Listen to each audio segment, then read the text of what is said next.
Everyone wants to talk about obesity this and obesity that, but we know that being obese can't be service connected. And I'm going to show you where the VA says that in policy.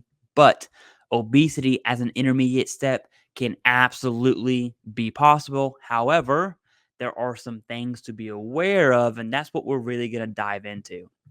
So I'm going to show you this policy.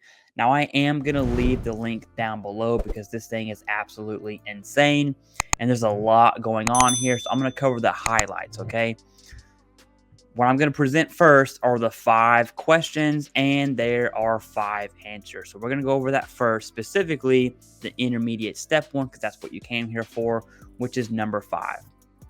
So reading straight from the VA, if obesity is not a disease, could it be an intermediate step between a service-connected disability and a current disability that may be service-connected on a secondary basis, right? So you have a lower back injury at 40% that is service-connected.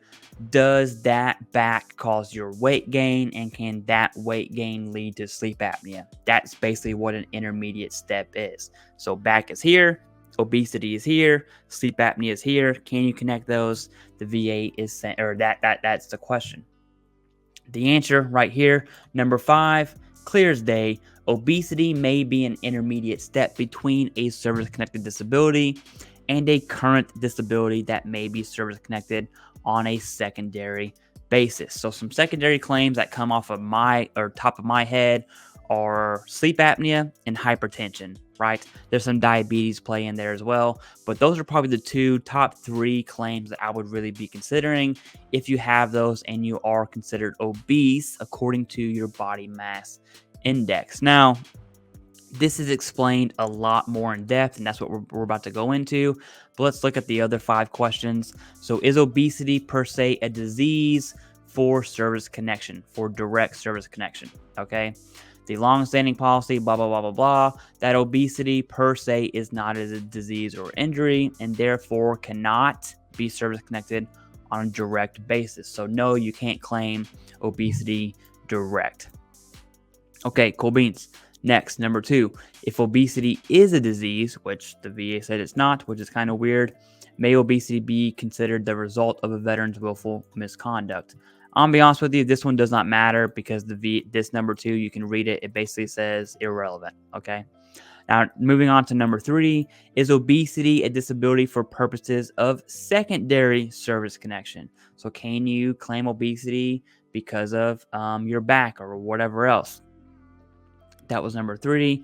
And the VA says if, in a particular case, obesity resulting from a service-connected disease or injury is found to produce impairment beyond that contemplated by the applicable provisions, VA rating schedule, VA may consider an extra schedule rating under the 38 CFR code. This is so ambiguous. So the VA basically says, hey, we can give you more, but they don't really elaborate on that. This just says that they can give you an extra rating schedule. I would personally like to see someone high up in the VA chain or that understands real VA policy to kind of give some clarity on that, because this kind of says, yeah, we can, but that's it. It's like, okay, you can what? And then number 4 is, if obesity is not a disease, could it be an in-service event? So I'm just going to be real with you. If you're a fat body in service, can you claim being a fat body in service? Okay. I'm saying fat body because that's what the Marine Corps calls obese Marines. And this is the in-service event. So obesity cannot qualify as an in-service event because it occurs over time and is based on various external and internal factors, as opposed to being a discrete incident or occurrence or a series of discrete incidences or occurrences. Now, there are some highlights here. So this goes over a court case, okay? There's a huge veteran weighing at 595 pounds. It's talking about hypertension and obesity. You can go ahead and look at that. I want to skim over this document. It's absolutely massive. So the findings of AMA and federal agencies that obesity is a disease, okay? So other entities say obesity is a disease, But this phrase here, do not compel the same result by the VA. So the VA basically says, not to us. So yes, that absolutely sucks, but hey, it is what it is. That's the rating schedule that we got. You cannot claim obesity direct or secondary, or as the in-service event, but you can claim it as an intermediate step, that part is good news for a lot of veterans. So there actually is a rating criteria in 38 CFR for obesity called Cushing's syndrome. And while we're here, I'm just going to show you what that actually is. So here it is, and that's where you'll find obesity. So diagnostic code 7907 with whatever that word is: obesity, moon phase, glucose intolerance, and vascular fragility. You get the point, right? So obesity is covered in 38 CFR as a symptom. So that part really does throw me for a loop. But hey, that's not a here or there. Let's get down to the intermediate step of obesity. We'll come back up to that one. So here we go. Finally, we address whether obesity could qualify as an intermediate step. I'm just going to read this whole thing because this part is most important. Between a service-connected disability and a current disability, so like lower back pain causing obesity, leading to depression, leading to sleep apnea, leading to hypertension, whatever that case may be. And it gives you an example here. So for example, whether a veteran could establish entitlement to service connection for hypertension if a veteran's service-connected back disability causes obesity due to a lack of exercise, which leads to hypertension. Now, this is where it gets a bit dicey, okay? You can read that code. Disability which is proximately due to or the result of a service-connected disease or injury. Proximate cause. Let's talk about proximate cause, right? This is what the VA is saying.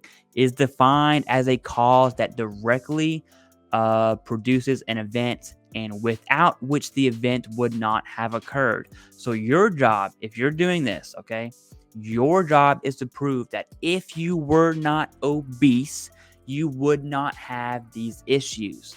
That is where people have trouble with the intermediate step. If you're not obese, okay, you would not have these issues.